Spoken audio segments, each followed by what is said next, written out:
তার জন্য আমরা আজকে দাঁড়ে দাঁড়ে মানুষের কাছে এই দান তহবিল নিয়ে বেরিয়েছি। যারা যা দেবে 10 টাকা হোক 5 টাকা হোক এটা আমরা গ্রহণ করব।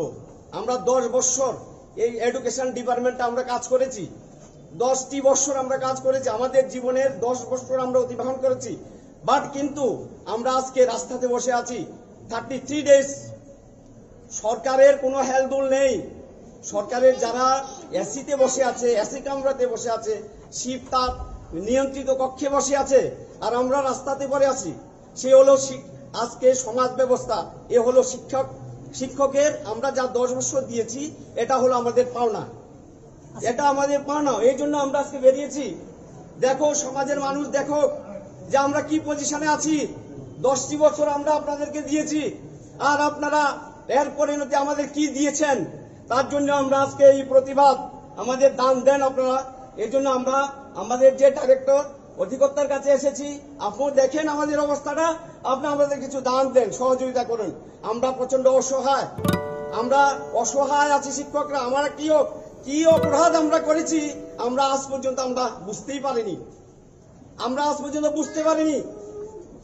এই জন্য আমরা এসেছি।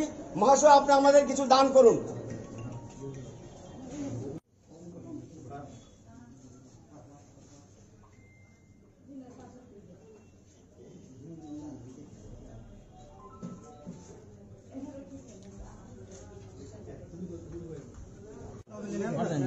দান করেন স্যার, আমরা পারতেছি।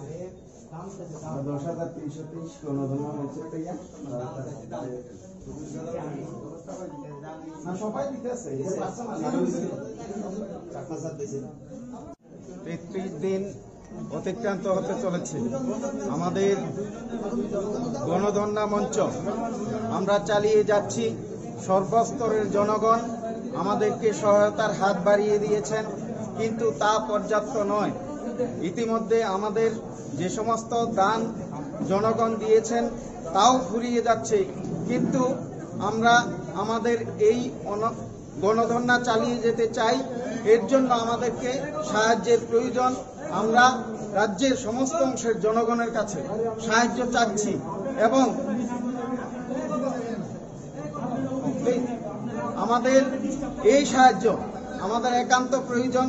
কারণ আজকে আমরা এই জায়গাতে বসেছি এই 33 দিন, এটা শিক্ষা দপ্তরের ভুলের কারণে আজকে আমাদের চাকরি চলে গেছে।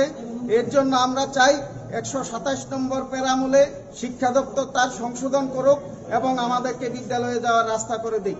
এর জন্য আমরা আমাদের গণতান্ত্রিক পদ্ধতিতে এই আন্দোলন চালিয়ে যাচ্ছি, এবং এই আন্দোলন যতক্ষণ পর্যন্ত শিক্ষা দপ্তর তার পূর্বতন ভুল সংশোধন না করে ততক্ষণ পর্যন্ত আমরা আমাদের এই গণধর্ণা মঞ্চ চালিয়ে যাব। এর জন্য আমরা সর্বস্তরের জনগণের সাহায্য চাইছি। আজকে আমরা এই কারণে এসেছি, আমাদের পর্যাপ্ত পরিমাণে জনগণের সাহায্য দিন দিন ফুরিয়ে যাচ্ছে। আমাদের শিশু সন্তানরা গণধর্ণা মঞ্চে আছে, তাদের সার্বিক দুধের ব্যবস্থা, খাদ্যের ব্যবস্থা, আমাদের সমস্ত শিক্ষকদের খাদ্যের ব্যবস্থা, এর জন্য আমাদের প্রয়োজনীয় অর্থের প্রয়োজন। এই অর্থ আমাদের সংকুলান দিন দিন কমে যাচ্ছে। এর জন্য আমরা সার্বিকভাবে সমস্ত অংশের জনগণের কাছে আবেদন রাখছি, আপনারা আরো বেশি বেশি করে আমাদেরকে এবং আমাদের যে অধিকার, এই অধিকার আদায়ের ক্ষেত্রে এবং আমাদের গণধর্ণা মঞ্চকে আরো সার্বিকভাবে সফল করতে, এবং 10,323 শিক্ষক শিক্ষিকার যে ন্যায়ের দাবি, যে শিক্ষকতার দাবি, এই দাবিকে সফল করে তুলতে গণধর্ণা মঞ্চে যেই সমস্ত শিক্ষকরা আমরা সবাই রয়েছি, আমাদেরকে আরো বেশি বেশি করে সাহায্যের হাত বাড়িয়ে দিন। আমরা শিক্ষা অধিকর্তার মাধ্যমে আমাদের আজকের অভিযান শুরু করেছি, কারণ এটা আজকে জেনে নিতে হবে এই রাজ্যের শিক্ষা ব্যবস্থার ক্ষেত্রে 10,323-এর এই করুণ পরিণতির জন্য একমাত্র দায়ী এই শিক্ষা দপ্তর। এই শিক্ষা দপ্তরের ভুলের কারণে আজকে 10,323 শিক্ষক শিক্ষিকা রাস্তায় বসে আছে। আজকে 33 দিন হলো, কিন্তু শিক্ষা দপ্তরের পক্ষ থেকে এখন পর্যন্ত কোনো প্রকার আমাদের জন্য সহানুভূতি দেখাচ্ছেন না। রাজ্য সরকারও সেখানে কোনো প্রকার বার্তা আমাদের জন্য রাখছেন না। এটা অত্যন্ত অমানবিক, এটা হতে পারে না। এর জন্য আমরা সাহায্যের জন্য আজকে শিক্ষা দপ্তরের অধিকর্তার মাধ্যমে আমরা সারা রাজ্যের সমস্ত জনগণের কাছে আমরা সাহায্যের জন্য আমাদের এই অভিযান শুরু করেছি।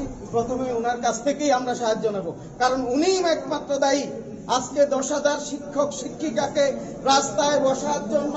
এই শিক্ষা দপ্তরের অধিকর্তা উনি একান্তই দায়ী, এবং উনাকে এই দায়ভার সেখানে শুধরাতে হবে। এবং আইনিভাবে 127 নম্বর প্যারামূলে 461 জন শিক্ষকের চাকরি সেখানে চলে গেছে, তাদের জন্য ব্যবস্থা করুন। আর 10,323-এর বাকি সংখ্যাটাকে সেখানে শিক্ষকতার কাজে ফিরিয়ে নেওয়ার জন্য কোনো ভূমিকা কেন নিচ্ছে না আজকে শিক্ষা দপ্তর? তার জবাব কিন্তু 10,323 শিক্ষক শিক্ষিকাকে দিতে হবে, নাইলে কিন্তু আমরা এই গণধর্ণা অবস্থান সেখানে শিক্ষা দপ্তরের সেই অধিকর্তার সামনেও আমরা এসে বসতে পারি। এর জন্য আমাদের পরিকল্পনা আমরা নিয়ে নিয়েছি, কারণ আজকে 33 দিন হলো আমরা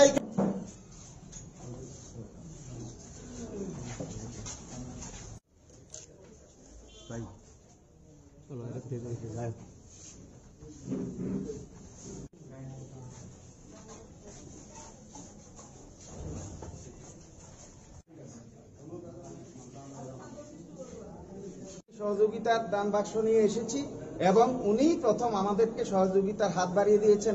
এ থেকেই প্রশ্ন আমাদের পরিষ্কার যে উনি আমাদের সহায়তা করার জন্য এবং আইনিভাবে সাথে আছেন, এবং অবিলম্বে উনি আশা রাখি আমরা আমাদের গণধর্ণা মঞ্চ যে 127 নম্বর প্যারামূলে আগামী সপ্তাহের মধ্যে আমাদেরকে বিদ্যালয়ে যাওয়ার সুযোগ করে দেবেন। এটা ওনার আজকের এই সহায়তার মধ্যে দিয়ে আমরা বুঝতে পারছি। যদি না করে এবং আমাদের দাবি পূরণ না হয়, তাহলে কিন্তু আগামী দিনে শিক্ষা অধিকর্তাকে এবং মাননীয় ইউকে চাকমা মহোদয়, যিনি আমাদেরকে আজকে এতটুকু সর্বনাশ করেছেন আইনের সঠিক ব্যাখ্যা না করে, এর জন্য আমরা আদালতের দরজা কিন্তু খটখটাবো। আজকে এই প্রথম